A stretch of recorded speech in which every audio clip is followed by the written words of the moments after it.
എല്ലാവർക്കും നമസ്കാരം. +1 തുല്യതാ പഠിതാക്കളെ ഏവരെയും ലേൺ വിത്ത് അമ്പിളി എന്ന മലയാളം ക്ലാസ്സിലേക്ക് ഞാൻ സ്വാഗതം ചെയ്യുന്നു. ഇന്ന് നമ്മൾ ചെയ്യാൻ പോകുന്നത് നമ്മുടെ പാഠപുസ്തകത്തിലെ ആദ്യത്തെ പാഠങ്ങൾ, 3 പാഠങ്ങൾ, ജ്ഞാനപ്പാന, അനർഘ നിമിഷം, കിളിക്കൊഞ്ച് എന്നിവ. അതിലെ പരീക്ഷയ്ക്ക് വരാൻ സാധ്യതയുള്ള ഒറ്റ വാക്കിൽ ഉത്തരം എഴുതുക എന്ന ചോദ്യം, അതിന്റെ ഉത്തരം ഇതാണ് നൽകുന്നത്. അപ്പോൾ ഈ ചോദ്യങ്ങളും ഉത്തരങ്ങളും നിങ്ങൾ വളരെ ശ്രദ്ധയോടെ പഠിക്കുക. നമുക്ക് പരീക്ഷയ്ക്ക് അത് ഉപകാരപ്രദമായി മാറുന്നതാണ്. നമുക്ക് നമ്മുടെ ക്ലാസ്സിലേക്ക് പോകാം. ആദ്യത്തെ ചോദ്യം ഇതാണ്: മലയാള സാഹിത്യത്തിൽ ഭക്തി പ്രസ്ഥാനത്തിന്റെ ഉപജ്ഞാതാവ് എഴുത്തച്ഛനാണെങ്കിൽ മലയാളത്തിലെ ഭക്തകവി എന്നറിയപ്പെടുന്നത് ആര്? ഉത്തരം പൂന്താനം. ചോദ്യം 2: കുങ്കുമം ചുമക്കുന്ന കഴുതയായി സങ്കല്പിക്കുന്നത് ആരെയാണ്? വിദ്വാൻമാരായി നടിക്കുന്നവരെ. ചോദ്യം 3: പൂന്താനത്തിന്റെ അഭിപ്രായത്തിൽ സത്തുക്കൾ സത്യത്തെ എന്തായിട്ടാണ് കാണുന്നത്? സത്തുക്കൾ എന്ന വാക്കിന്റെ അർത്ഥം സജ്ജനങ്ങൾ എന്നാണ്. അപ്പോൾ സജ്ജനങ്ങൾ സത്യത്തെ എന്തായിട്ടാണ് കാണുന്നത്? ഉത്തരം ബ്രഹ്മമായി. ചോദ്യം 4: ഗർദ്ധഭം എന്ന വാക്കിന്റെ അർത്ഥം എഴുതുക. ഉത്തരം കഴുത. ചോദ്യം 5: ജ്ഞാനപ്പാനയിലൂടെ പൂന്താനം മനുഷ്യ ജീവിതത്തിന്റെ ഏത് അവസ്ഥ വ്യക്തമാക്കുന്നു? ഉത്തരം മനുഷ്യ ജീവിതത്തിന്റെ അസ്ഥിരത. അസ്ഥിരത എന്ന വാക്കിന്റെ അർത്ഥം സ്ഥിരതയില്ലായ്മ. നമ്മുടെ ജീവിതത്തിന് ഒരിക്കലും സ്ഥിരതയില്ലല്ലോ, അത് അവസാനിക്കുക തന്നെ ചെയ്യും എന്ന ആശയം. ചോദ്യം 6: താഴെ പറയുന്നവയിൽ പൂന്താനത്തിന്റെ കൃതി ഏത്? പൂന്താനത്തിന്റെ കൃതിയാണ് കേട്ടോ, ചോദ്യം ശ്രദ്ധിക്കണം. ഹരിനാമ കീർത്തനം, കൃഷ്ണഗാഥ, ശ്രീകൃഷ്ണ കർണാമൃതം. ഹരിനാമ കീർത്തനം, അവിടെ ഒരു കോമയുണ്ട്, വിട്ടുപോയി, ക്ഷമിക്കുക. ഹരിനാമ കീർത്തനം, കൃഷ്ണഗാഥ, ശ്രീകൃഷ്ണ കർണാമൃതം. ഇതിൽ പൂന്താനത്തിന്റെ കൃതിയാണ് എഴുതേണ്ടത്. ഉത്തരം ശ്രീകൃഷ്ണ കർണാമൃതം. ബേപ്പൂർ സുൽത്താൻ എന്നറിയപ്പെടുന്ന സാഹിത്യകാരനാര്? നമുക്കെല്ലാം അറിയാം അല്ലെ? ഉത്തരം ഒറ്റ വാക്കിൽ നമ്മൾ വേഗം എഴുതും. മറ്റാരുമല്ല, വൈക്കം മുഹമ്മദ് ബഷീർ.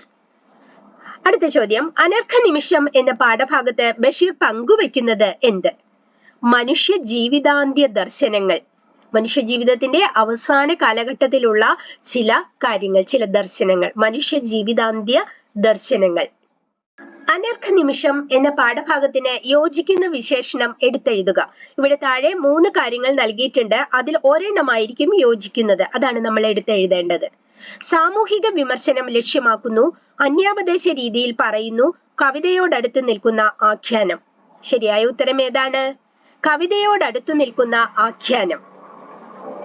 ഒരു കവിത പോലെയാണ് ആ കഥ. ബഷീറിന്റെ അഭിപ്രായത്തിൽ പ്രപഞ്ചത്തിലുള്ളതെല്ലാം നശ്വരമാണ്, എന്നാൽ അനശ്വരമായത് എന്താണ്? നശ്വരം എന്ന് വെച്ചാൽ നാശമുള്ളത്, അനശ്വരം എന്നാൽ നാശമില്ലാത്തത്, എന്നും നിലനിൽക്കുന്നത്. ഇവിടെ അനശ്വരമായത് എന്താണ്? ഈശ്വരനാണ്. ഉത്തരം ഈശ്വരൻ. അനർഘ നിമിഷം എന്ന കഥയ്ക്ക് ഏത് സാഹിത്യ വിഭാഗവുമായിട്ടാണ് ചേർച്ചയുള്ളത്? നമ്മൾ മുകളിൽ മറ്റൊരു ചോദ്യം ഇതേ മാതൃകയിൽ പഠിക്കുകയുണ്ടായിട്ടുണ്ട്. ചോദ്യം ഒന്ന് മാറിയെന്നേ ഉള്ളൂ. ഉത്തരം എന്താണ്? ഏത് സാഹിത്യ വിഭാഗവുമായിട്ടാണ്? കവിതയോട്. കവിത തുളുമ്പു. താഴെ പറയുന്നവയിൽ ബഷീറിന്റേതല്ലാത്ത കൃതി ഏത്? ചോദ്യം ശ്രദ്ധിക്കുക. ബഷീറിന്റെ കൃതിയല്ല, ബഷീറിന്റേതല്ലാത്ത കൃതിയാണ് ചോദിച്ചിരിക്കുന്നത്. അതുകൊണ്ട് നമ്മൾ എപ്പോഴും ചോദ്യം വളരെ ശ്രദ്ധിക്കണം. ചോദ്യത്തിനനുസരിച്ച് വേണം ആൻസർ ചെയ്യാൻ. ഏതാണ് അല്ലാത്തതെന്ന് നോക്കാം. ബാല്യകാല സഖി, സഫലമീ യാത്ര, ആനവാരിയും പൊൻകുരിശും. ഇതിൽ ഏതാണ് അദ്ദേഹത്തിൻ്റെതല്ലാത്തത്? ബഷീറിന്റേതല്ലാത്തത് സഫലമീ യാത്ര. സഫലമീ യാത്ര എന്ന കാവ്യം എഴുതിയിരിക്കുന്നത് NN കക്കാടാണ്. താഴെ പറയുന്നവരിൽ നിരൂപകൻ അല്ലാത്തത് ആരാണ്? ബാലചന്ദ്രൻ ചുള്ളിക്കാട്, MP പോൾ, ജോസഫ് മുണ്ടശ്ശേരി. ഉത്തരം ബാലചന്ദ്രൻ ചുള്ളിക്കാട്. ബാലചന്ദ്രൻ ചുള്ളിക്കാട് ഒരു കവിയാണ്, മറ്റു 2 പേരും നിരൂപകരാണ്.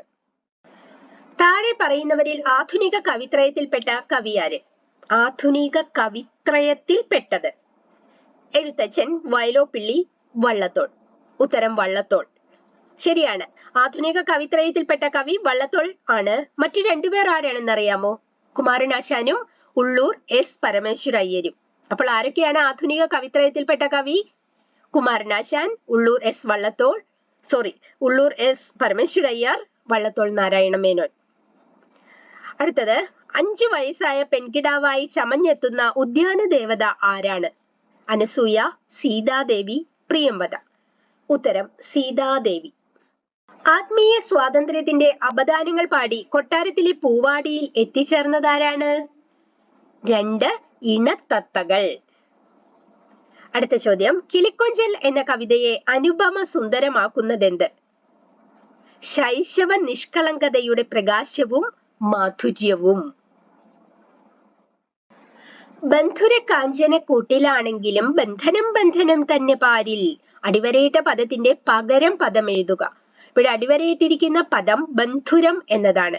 പകരം പദം എന്നതുകൊണ്ട് ഉദ്ദേശിക്കുന്നത് അതിന്റെ അർത്ഥമാണ്, അതിന് യോജിച്ച അർത്ഥമാണ്. സമാന പദം എന്ന് പറഞ്ഞാലും അതുതന്നെ.